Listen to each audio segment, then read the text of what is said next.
This is Savage W, MMA fan, back with another video. So, Amanda Hebus finally has a fight after two, dropouts. You know, it looks like this one's actually going to happen. It looks like there's not going to be any undisclosed issues, people who possibly caught COVID, veterans seeming to duck a fucking youngin' on the rise in the WMMA universe like Amanda Hebus. It really seems like somebody's gonna take this fight and make it do what the fuck it do. Know what I'm talking about? So, I don't know, is it just me, but isn't it kind of funny that you got two veterans of the game who've been in some wars, who commonly been on the worst side of those fucking wars, all beaten and bruised up and bloodied, that it would be them two to not take this fight. And then to a degree, folks, I kind of understand it because it's like, there's more to lose by losing to Amanda than anything. Like, you get knocked down in the standings, those shitty ass UFC rankings, and you're not going to be any closer to a title shot. And they already don't want to give you a title shot. And, while Michelle Waterson, to be honest with you, I like to see a good fight. I'm into good matchups. I really don't give a fuck, right? I don't see her having a title shot. I don't think she has any title contention. I don't think she's honestly going to get there. So the mom champ will remain strapless in terms of a belt, right? So now, Carla Esparza kind of has a possibility. But I agree with everybody who thinks she should go ahead and fight Joanna. Fight JJ. If you really want a title shot, go through JJ. That's who you go through. Go through JJ, okay? Now,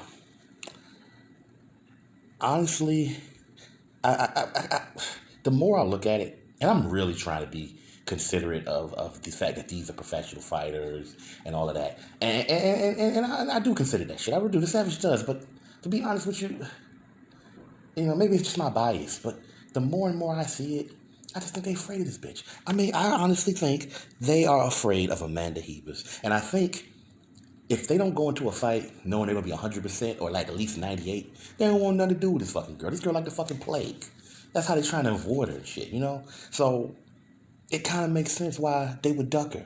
But a duck is a duck. Whether your name is Kayla Harrison, whether your name is Carla Esparza, whether your name is Michelle Waterhead Waterson, I don't really give a shit. I have to express it that way, okay?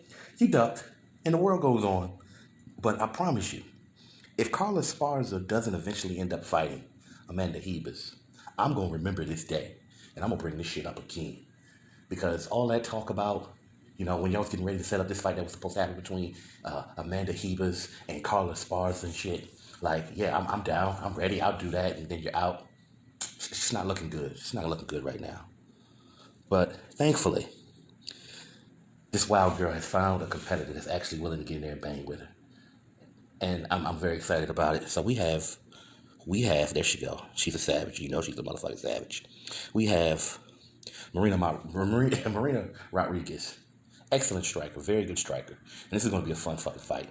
I can't wait. I'm really excited about this.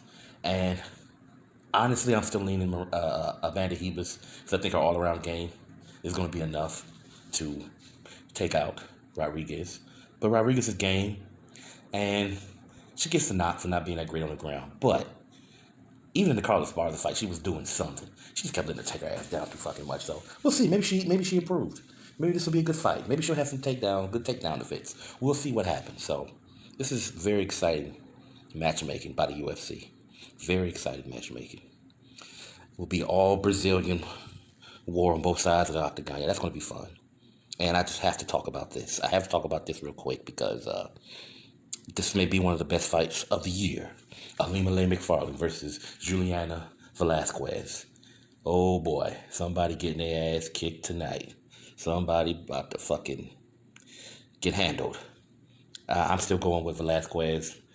I just think that the pressure, the power, and the stand-up, I just think it's going to be too much trouble. I think she's quicker, and I think she should be able to neutralize Illima-Lei McFarlane's ground game. But anything can happen. And by the way, I'm going to link in the description my main man, Combo Breaker 99's breakdown of the whole fight and his prediction is excellent. You need to watch that before you watch the actual fight. And I just want to say one last little thing, one last little caveat. I find this very interesting, you know, because I'm about to make a whole video about the curse of WMMA matchmaking. Like, this is crazy. So Bellator is doing another fucking headliner with women, right? But it's the only fucking women's fight on the whole damn shit. Whereas fucking UFC almost never do women headliners and barely have women fight. So this shit just pissed me the fuck off. You know, this shit never works. It's ass backwards even when it's straight. It makes no fucking sense. But hopefully going into next year, we can get some more women headliners and a few more fights. And we got a few fights coming up this weekend. We get to see the ladies go at it, so that's nice. But anyway, let me know what you think. This is Savage W, MMA fan. I'm out.